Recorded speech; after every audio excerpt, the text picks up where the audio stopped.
Okay, the other things that we're using is a dish of water. We have our 1 ball of air dry clay. You have like a little slicey tool. I don't know the proper names for these, I'm gonna be completely honest with you. You either have a stabby tool or a serrated rib. Aha, I know the name of this one. A serrated rib, and then one of these, okay? And you have your piece of sketchbook paper, which we're gonna be using for our 3rd step, and a pair of scissors to cut that paper to size that we needed, okay? So, to get started, I'm gonna have you knead your clay out, okay? You're just gonna kind of squish it in between your hands like this. And if you notice that it's very dry and it's cracking, you're just gonna get a little bit of water on your fingertips, just like this, not too much, and you're just going to squeeze it into it. You don't want it to be too wet or you won't be able to do anything with it. So you just wanna add a little bit of water at a time, and then you can always add more, okay? What's really nice about air dry clay is that we don't have to fire it, okay? Which means we don't have to worry about air bubbles as much. If air bubbles get into earth clay and it goes into the kiln to get fired, then the heat will cause the air that was trapped in those bubbles to explode, and that's why that happens in the kiln. But since we're just letting air dry it and not heat, that's great. So, okay, now we're gonna roll it into a ball. The first form that we're going to make is gonna be called a pinch pot, okay, a pinch vessel. They're gonna be very little, so it's not really pot. Maybe think like pinch shot glass, right? Because it's gonna be about that small. Because the goal is that we're learning to make vessels in different forms, right? We're gonna learn pinch, we're going to learn coil, and we're going to learn slab. How many of you have ever done ceramics before? A couple people? So some of these terms are probably familiar to you, right? We're going to be making planters. Y'all know what a planter is? Planters for little plant babies, because I personally love plants. Okay, now that we have a ball, what you're going to do is you're going to very carefully and slowly start rolling it on your table, because we want like a cylinder form, okay? We're just going back and forth, and what you're going to notice is that it's going to start rounding out around here, okay? That's what we want. We want to get it into a cylindrical form, okay? So you just want to very lightly, you don't want to smash it too hard or it'll get flat. The goal is not for it to be flat. The goal is for it to be a cylinder, okay? Once you start getting your cylinder shape, you're gonna tap the tops and the bottoms, and you're gonna keep doing that, okay? Just gonna keep on doing that. Okay, gonna go back and forth, tapping the top, tapping the top.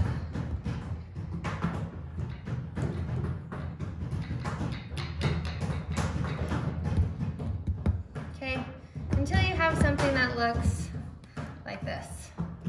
That's the goal, okay?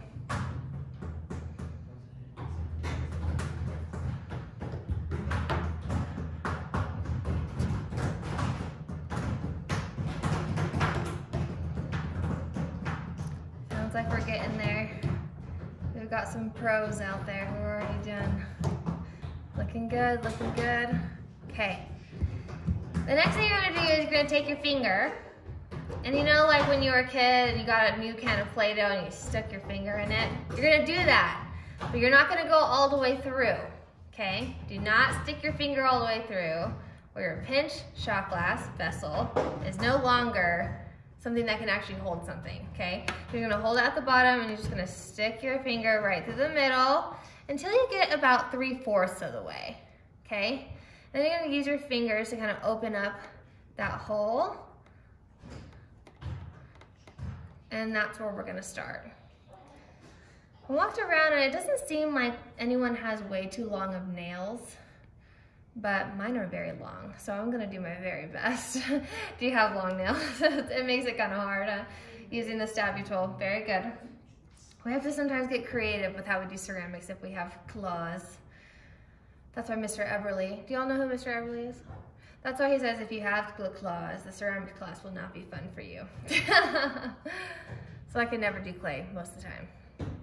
Okay, from here, it's gonna start feeling a little dry. So we're just gonna take water around the top, kind of like swish it around on the inside.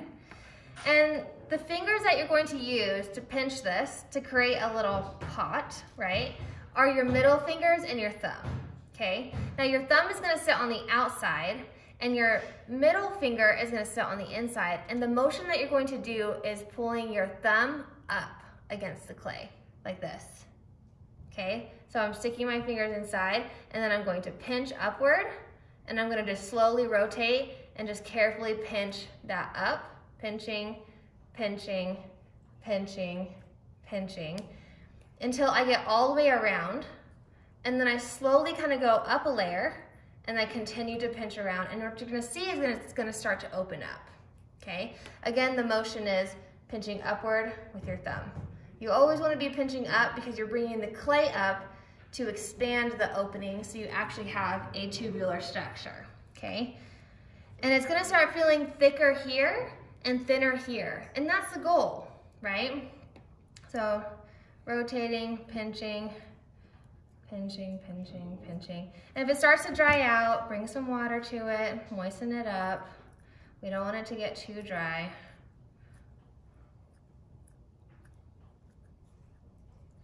My edges are cracking, I'm adding water.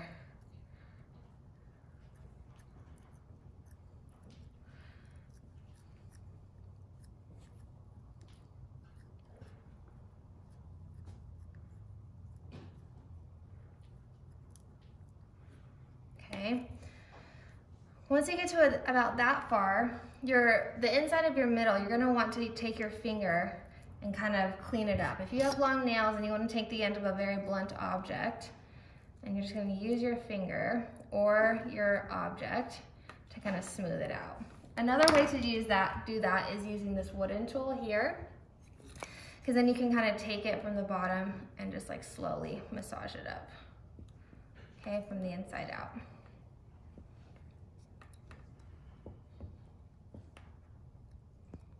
We don't want it to be too thin, but this way you can kind of get the inside walls a little bit flat. Okay, kind of massaging out all the creases. And I still want my bottom to be flat, so I'm gonna kind of tap it down, okay? You might notice that the rim of your cup is getting a little distorted. You can take some water and you can kind of massage that through.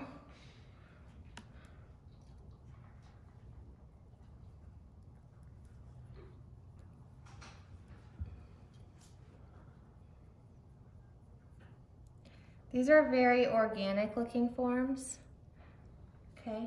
They're very rough around the edges, lumpy, but the more you work it, the more you smooth things out, the more you shape your clay, the more geometric it will get, okay? I'm just gonna, remember, not too much water at a time, just the amount that you need. You can always add more, you can't take it away.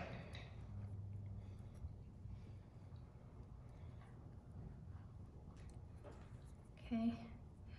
Now, it's really lumpy around the edges, so if you take your paddle, the paddle's over here. Take the paddle that's on your desk and very carefully hold the inside of your pinch pot and kind of pat it. It's gonna kind of get all those wrinkles out. If you don't have a paddle, another way to do this is to take the inside of your fingers and just roll it on your table, just like this, okay?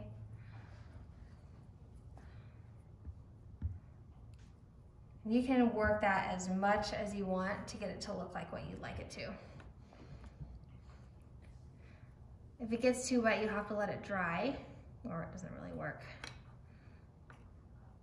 You can smooth the cracks out using your little wooden tool. If it's getting really cracky, you can use the wooden tool. or another object that you might have at home.